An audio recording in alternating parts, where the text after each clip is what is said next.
Hey everyone, welcome back to the Agent Institute podcast. I'm sitting with Chet Maxey from MB&A Realty. Chet has a successful team there with his partner Tanya Bobe, and we're going to learn a little bit more about what they do that's unique and what differences they do in their marketplace with their team and agents and so on and so forth. So Chet, could you tell us a bit more first about kind of yourself and your history and maybe Sure. Tanya's history? Yeah.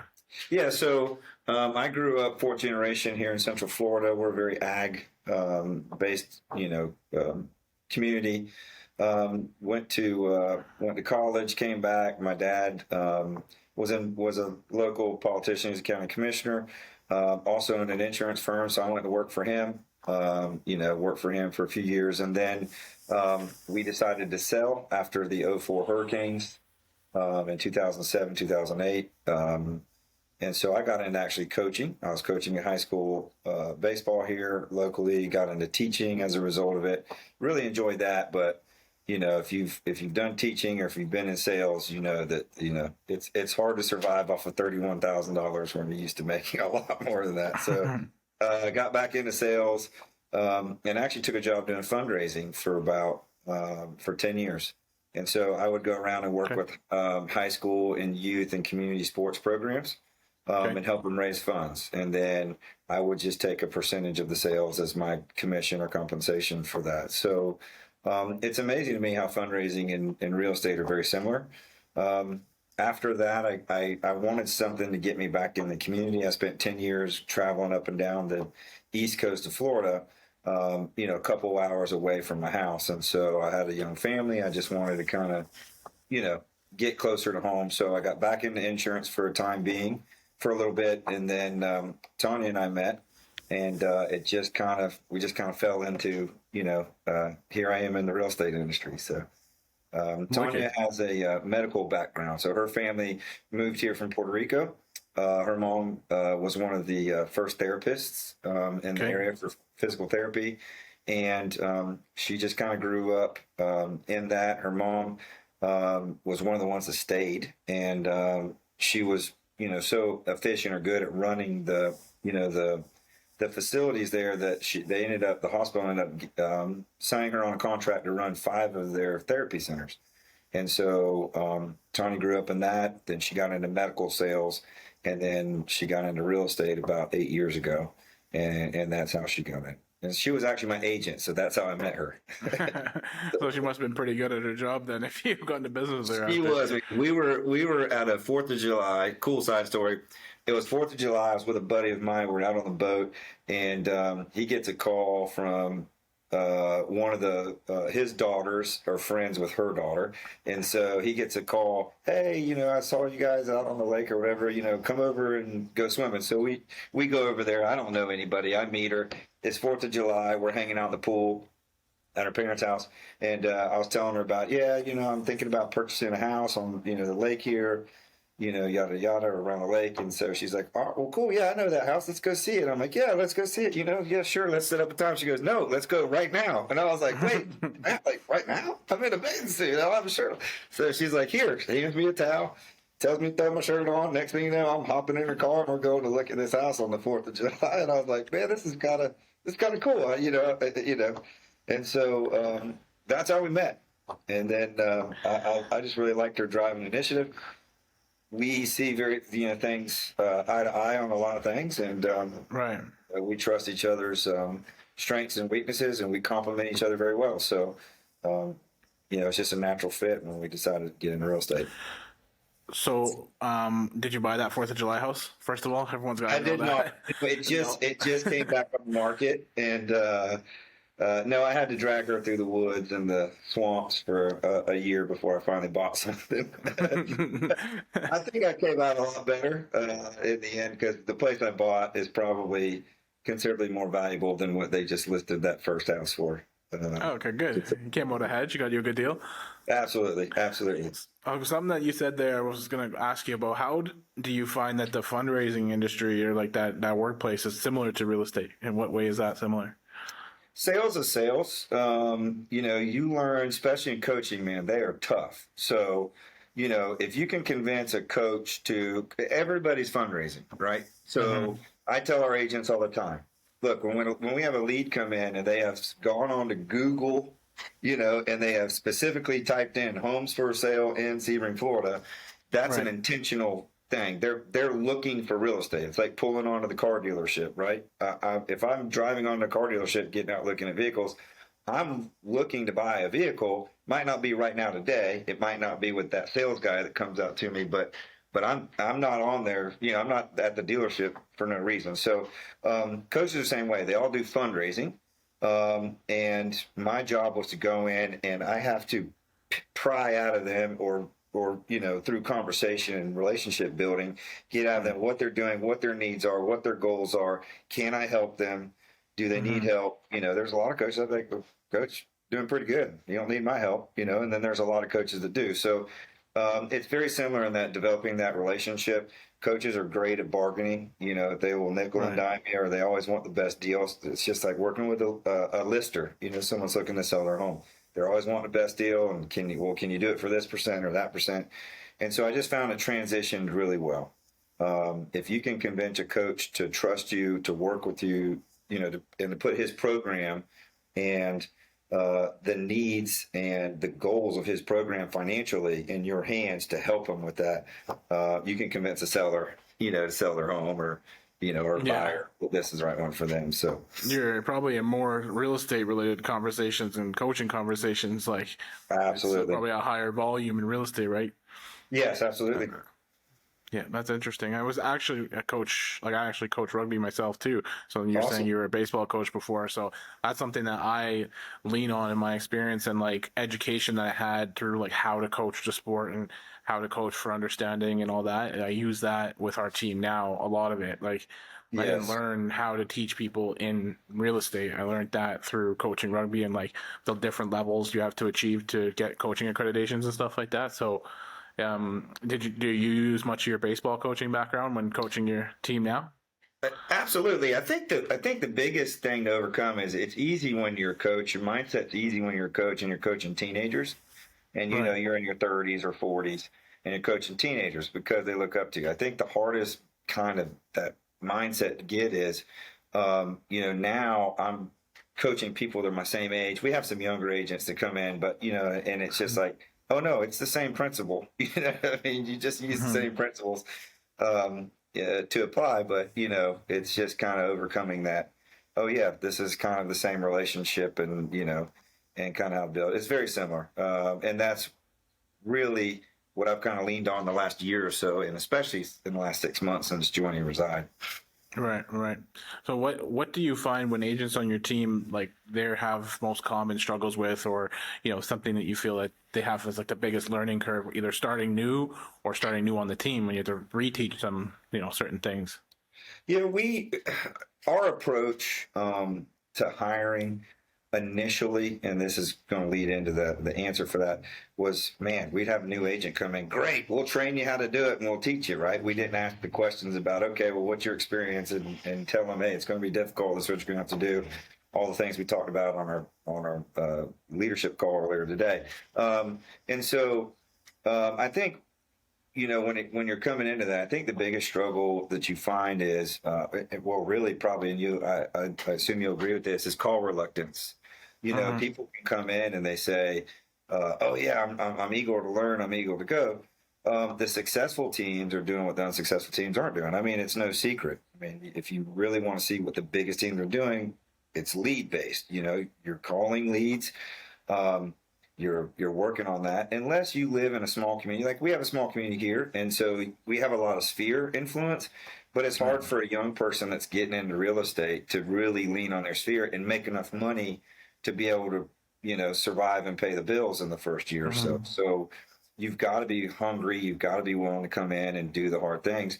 And so we've really turn our focus on teaching them step by step how that looks, because before they come in and say, okay, here's your training modules, here's your our protocols, here's our Right. policies and procedures, we would work with them a little bit and check in on them. But especially the younger people that are, I say that I'm 46, but the 20 younger 20s, Yeah. everything is text now, and communication is just a lot of times non-conversational. So you have to really kind of almost step back for some of them and teach them how to have a conversation and how to build that relationship through the conversation aspect of it and not just through text. And then teaching them, hey, if this happens, then you got to do this, and just kind of walking them Yeah.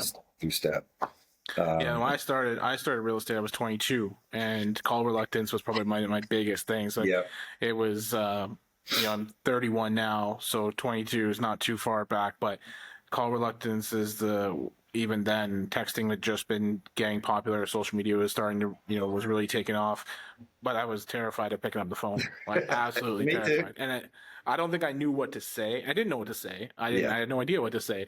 And, sometimes I get into a call and I'm like, what am I gonna, the phone's ringing and I'm like, what am I going to say to this person right now? And then I shake my head and I'm like, what are you talking about? You sell houses all the time and you build relationships with people fast all the time. So just like be yourself. I think one thing that I try and teach people on our team is like, be genuine, and you're going to attract Absolutely. the type of people that you're going to resonate with the most. But there's also an element of like fake it till you make it.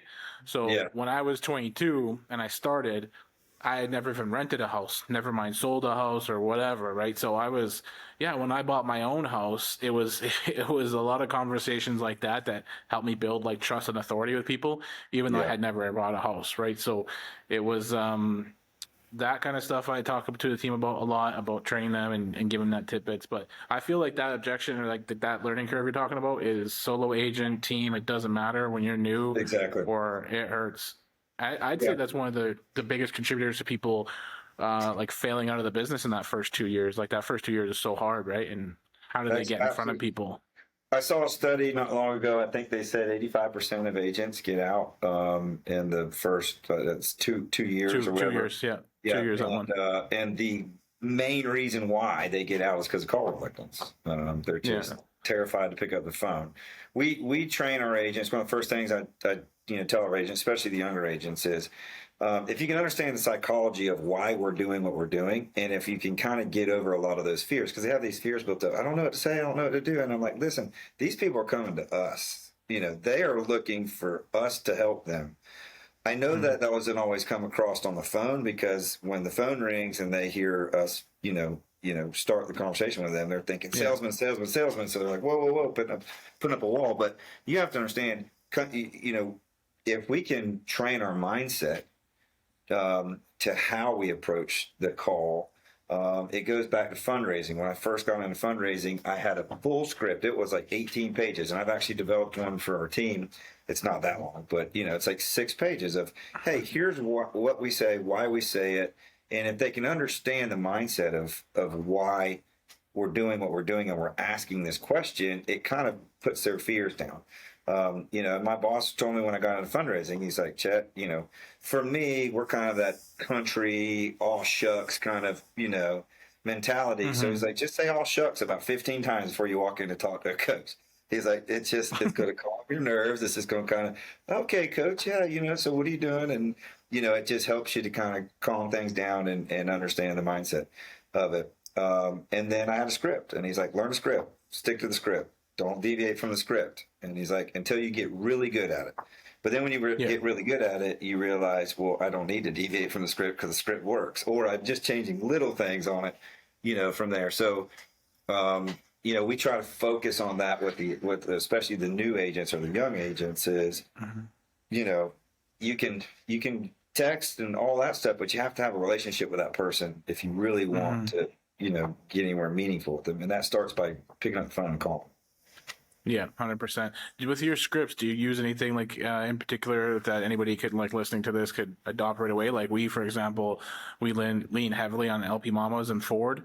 So LP Right. Mamas being location, price, motivation, Yeah. um, yeah, agent, mortgage, appointment, and then I added an S on the end of ours, which is sell, because I've like motivation is where you're supposed to figure out if they're selling a house, but I Absolutely. found that most times where agents were forgetting to ask that little bit of a question, like, what is your current situation? Are you renting or are you looking to sell your current home? They weren't asking that.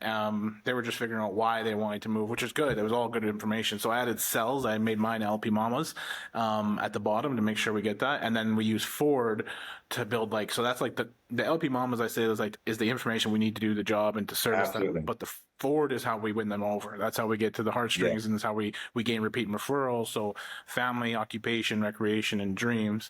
So those are like the big ones we focus on. Is there anything like similar to that someone could apply? Yeah, we use LP Mama principle as well. Ideally, we're a big secondary market, so a lot of times the people that are buying here, they're from, we call them snowbirds. They're from up north. They're moving here, in the wintertime. That's where a lot of our buyers currently are. Once interest rates went up above, started their rise up, a lot of the local, people stopped buying because they're all sitting on 3% interest. Why sell their place and do it else? So we have a lot of people that are from out of the area come in. So, for us, it's like, hey, are you just browsing or are you looking to buy? That's the first thing we want to hit. And 95% of the people or 90% of the people are going to be like, oh, I'm just browsing. And I teach our agents, hey, that's a great thing. We actually want them to say that because now we can say, okay, well, yeah, hey, if you don't mind, like Nick teaches us, well, if you don't mind, can I ask you a couple questions so I can update our database and make sure you don't get blasted with calls, and then you just kind of start that process of the LP Mama, you know what I mean? Like, hey, what's got you looking in our area? We know it's probably got them looking in the area based on where they're coming from. And it just starts that conversation and you just work right through it. Understanding that each question, there's a psychology behind it of what we're trying to get to. When I was coaching baseball, I'll try to make this quick. When I was coaching baseball, a lot of coaches, I was a pitching coach. So a lot of coaches tell you, well, if you want to throw a curveball, you have to do this, right? But they don't ever explain why does a curveball move the way it moves, And if you can get somebody to understand that the rotation of the baseball and the way the seams cut into the air flows over the seams based on which way the seams are spinning, that moves the baseball, creates high and low pressure systems, and you can get very technical with it, but you don't even have to get that technical with it. If they can just understand that if I want the baseball to move one way or the other, I need to just get the seams spinning one way or the other, and that does it, then it's so much easier for them to go out there and do what they need to do because they understand, well, okay, I understand why that pitch did what it did, right? And so if I can get them to understand the psychology behind every question that we're asking and where we're leading to, it's so much easier for them to just go have a conversation with people. Right. So with that just looking objection, that's one that we get all the time. And I feel that newer agents or, even seasoned agents, they just fall off on that. Like, okay, no problem. Thanks for chatting with me. Bye-bye.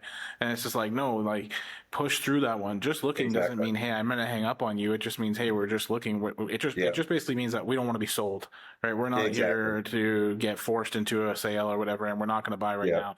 So oftentimes when people say like, hey, I'm just looking, I'll be like, that's great. Like, when do you think that you might want to make that move? And they're like, oh, maybe 6 months, 12 months, whatever it is. You know what, that's perfect. I often recommend that people start searching that far out just to make sure that when you find the right property for you, that you're getting the best deal possible, right? Because you've seen everything that's come and gone in this last 6 months period. It's much better to do your research than to, come out 1 week and buy a house. So then this way you're well informed, right? And then like right after that, they're just like, yeah, I know 100%. I agree with that. And their walls are broken down, and I'm like, well, do you mind if, and like I go right into what you said, do you mind if I get some more information about what you're looking for, so I can send you some options just casually so you can take a look at them? And I like to use words like casually and like no pressure, I'll just send it to you. It's not no big deal, right? Just to break that down. So yeah, that's a great objection, and one that I think a lot of people struggle to get through. I think if you're in real estate, you like looking at properties. So a lot of times when they're like, oh, I'm just looking, great. I love looking too. That's actually what got me into real estate. That's one of the scripts that we write there, great. I love looking at real estate too. In fact, that's what got me into real estate. And then you work into the, we always kind of give them that, hey, you wouldn't mind, the Nick McLean famous, comment. Hey, you wouldn't mind if I ask you a couple quick questions so I can update our database and make sure that you don't get blasted with phone calls the rest of the day. So we're kind of giving them this negative thing that's about to happen if they object to me, asking them a couple quick questions. And then, 9 times out of, well, I would say 7 times out of 10, no, I don't mind, because one, people want to say no. That's just human nature. They want to say no. So we're going to ask them a question in which no is a yes. And then two, we're going to tell them, hey, if you do mind, or if you can't, just let me ask you a couple more questions. Then this is what's, you're going to get probably 10 more phone calls in the next 2 days, and whatever else. And I'm not saying that like in a negative manner, like we're threatening. I'm just saying, like, when you frame it that way, we seem to get a pretty response, like, sure, because they're like, yeah, whatever, what do you need to know? And you said it was only a couple of minutes, so what do you need to know? And we can ask them a couple of quick questions and get a lot of information out. Yeah, no, I love both. Those were both great. I'm gonna use that first one for sure. And then the no yes questions, I love those, because you're kind of putting people putting them together a little bit, and at the end of the day, you're helping them, right? You're trying to build a relationship with them, and you're helping them and giving them value. I think that's another thing that people struggle with the calling, is because they're like, oh, I'm bothering this person, or I don't want to call them so many times because it's harassing them or whatever. And it's like, well, if you look at the statistics, it takes upwards of over 20 contact attempts before you can even reach somebody. And then when you reach them, if you deliver high value, then I think it was a good trade-off for the amount of times you tried to reach them. Absolutely. Absolutely. Yeah. We actually had, so when you're looking at the leads, right, we have our different ponds and stuff. And so we had a couple of leads that, I'd bring up during our huddles, our team meetings and stuff. And we call them the professional dodgeballers.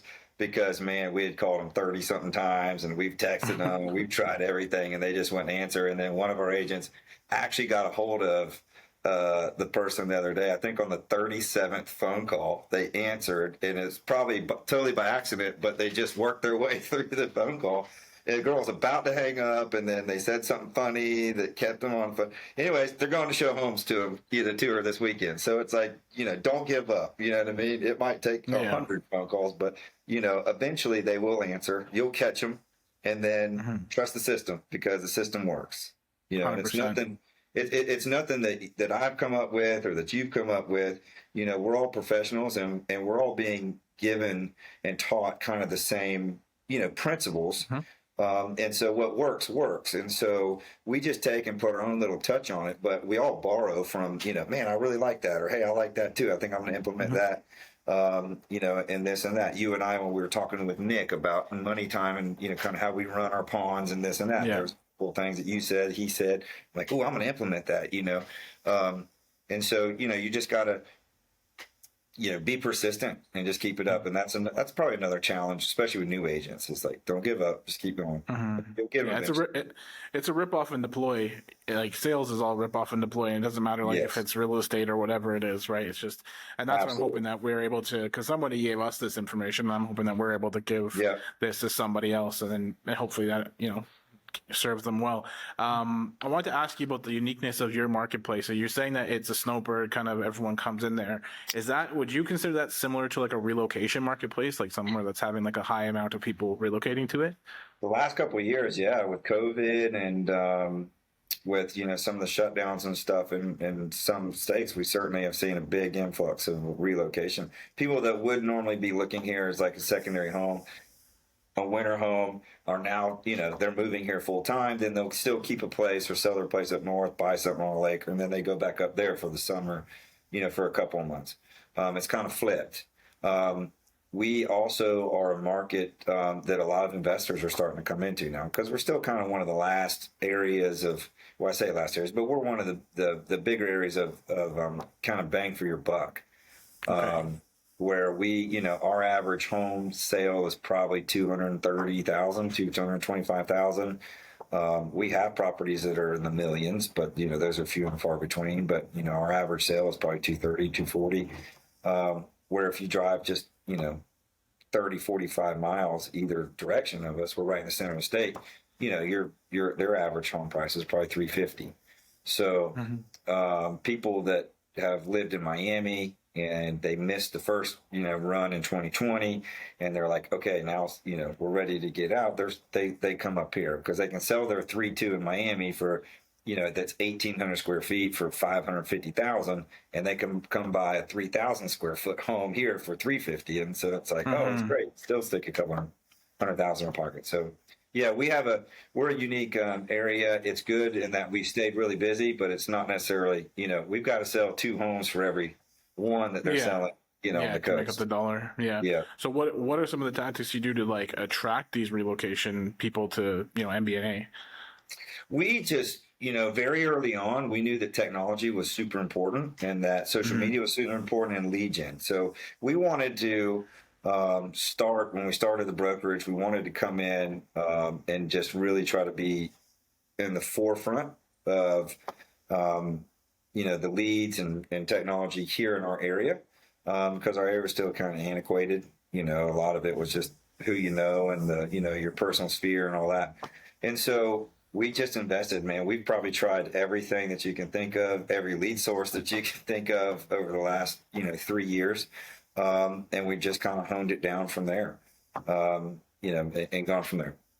Yeah, I mean, as realtors, we get like solicited by people selling leads all the time, right? Absolutely. And when I was first started, like I was saying to someone else, I didn't join the team when I first started. I wish I did. I had the opportunity to do it, but I just a little bit of naive and a little bit of arrogance to why I Yeah. didn't do it. Would have propelled my career for sure. Would have got it off the ground, but I spent so much money buying leads. And like one thing I would say to people, like if you get in calls from all these guys buying leads, is make sure that if you're gonna buy, at least like 100 phone numbers from whatever type of interest, they're probably going to be a little bit stale. So you're going to have to do what we were talking about earlier to those 30 plus contact attempts. Like, no, you have to Mhm. put in that work, but also make sure the lead list you're buying are like exclusive. Cause like I had bought lists Yeah. that they had sold to 7 other realtors. So Uh-huh. all of us were hammering on them and we had no aligned interest and it was a nightmare. So yeah, I'm not a big fan of buying those. I would rather invest in learning how to create my own funnels and through Absolutely. PPC or through like a CRM platform. Like there's Absolutely. so many like Sync and Boomtown and all these ones, right? Yeah. Sierra. So yeah, one of We those use, ones. we've switched over from Sierra. We started with Wailopo. Wailopo was great. We're now with, since joining Reside, we're now with Sierra. But Sierra Mhm. is great too. I mean, we're seeing, probably just as good of quality there. And so, the main thing is just like you said, understanding good quality leads. We try to rank high. We put a lot of focus on SEO, and on ranking high on Google, and then Mhm. on the Google leads as well. We've had opportunities. We've tried Realtor.com leads in the past. We've been approached by Zillow in the past, but we've just kind of stayed away from it because to me, I like our chances of being able to close or be able to convert. Um, if I get 8 opportunities, I like the opportunity, versus one. That Right. might be a little bit lower funnel, but the conversion rate on those is, it's probably, Yeah, you're playing a numbers game. You're trying to get, yeah, absolutely. higher Plus, chance of I'm building a converting more database. That's people. where the value is, and a lot of new agents, we try to explain, especially team leaders too. You got to build your database up because, like Wailopo would teach us, it's the 1% and 1%, right? And so you Hmm. got to get to 10,000 people on your database as quickly as possible. You're not going to get there real fast if you're paying $150 per Zillow lead, or for some of these other more expensive leads. And Hmm. so plus, getting the good, PPC leads or some of these other lead sources, it forces you to pick up the phone and actually get good at being able to convert people and have conversations, which is only going to Yeah. help you in the long run as well. Yeah, it's a numbers game both ways. 'Cause it's like you're gonna have more people to call, and that means you can have a higher conversion, and also you're calling more people, so you're gonna get better, which is gonna push your Absolutely. future Yep. conversions. Right, that's only Absolutely. making you better all the way. Yep. Okay, wicked. That's awesome. I have a question for you before we kind of wrap up. So, Sure. what would be some advice you give to like an aspiring agent or someone who's kind of new in that under 2 years mark that's wanting to restart their approach to this whole crazy business we call real estate as like a successful team leader from your perspective? I think even kind of how we had to do is, sometimes in life, in the coaching, I think you'll understand from coaching. Sometimes in life, you got to take a step back and look in the mirror and say, okay, where am I at? How good of a job have I done? Could I do better? Is there a better way to do this? And if the answer is yes, or you feel like there's got to be a better way, then there's answers out there for you. Find a good mentor, find a good coach. We've had a couple of coaches, and now we're with Reside, and we've kind of found our our landing spot. You know what I mean? But we may not always be with them, but we really appreciate the coaching and the team atmosphere of that, and realize there's tons of people out there that are willing to help you, and, Right. and maybe not even for that much money. You just got to be willing to go out there and ask. I used to tell kids all the time. I tell our agents all the time too. You can't get help if you don't ask for it. The person that gets the most no's gets the most yeses. So put it out there. If someone doesn't answer, then go somewhere else and ask the same question. Eventually, someone will answer you. You can have a conversation with them, and then you can grow from that, and you can go. And you surround yourself with good people, and surround yourself with people that are more successful than you. And be humble enough to be coachable and to just shut up and just ask good questions and just let them pour into you and just learn and learn and learn. Yeah. And eventually one day you can look up and you'll be like, holy cow, I kind of know what I'm doing, I guess. Man, I've gotten a lot further than I thought I would. At least that's how it's worked for us. So, Yeah. I think for me, if I were to answer that, and I would go down to like minimum standards. One thing that really shifted my whole perspective on everything was just having like a minimum weekly, minimum daily, minimum monthly standard. So like beginning of the month, I'll set when I was solo and I was new, I would set like, this is how many open houses I'm doing. This is the amount of appointments I'm going to try and make happen. And this is the amount of calls I'm going to make. And if the appointments if I didn't have anybody to go on appointments with, I'd manufacture it. I would go on, I would get like friends of mine to come with me to a coffee shop so I can practice talking to them and pitching them with my bar presentation. Like that counted for me when I had nothing, right? So the appointments and the minimum standards, and then extreme accountability, like that was a big growth part for us, and something I preach to our team is like, hey, you set these standards. Did you make that? Did you hit that this day, this week, this month, this year? And no, okay, why? And there's a difference between creating excuses and being accountable, right? So I think that growth, that's what I would say is the most important. No, that's perfect.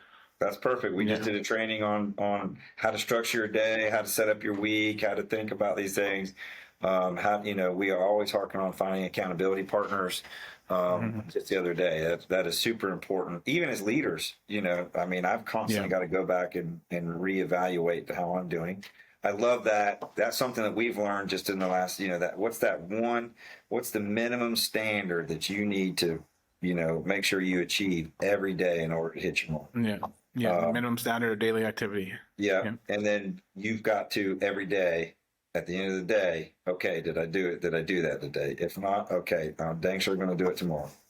Yeah. And for me, I get everything through my Google Cal. Like if it's not in my Google Cal, it does not exist, and it's like a labyrinth. Like mine is crazy. It's color coordinated. On the calendar, though. Say, for me, they're like, "Oh, you got this." I'm like, "What? It's not on the calendar. What are you talking about?" 100%. Well, Chet, thank you very much for talking to us, and I hope that people can learn from our conversation today. And if you're moving into that marketplace, MB&A Realty, obviously reach out to Chet and his team there, and they'll help you out. Thank you, Chet. I appreciate it, man.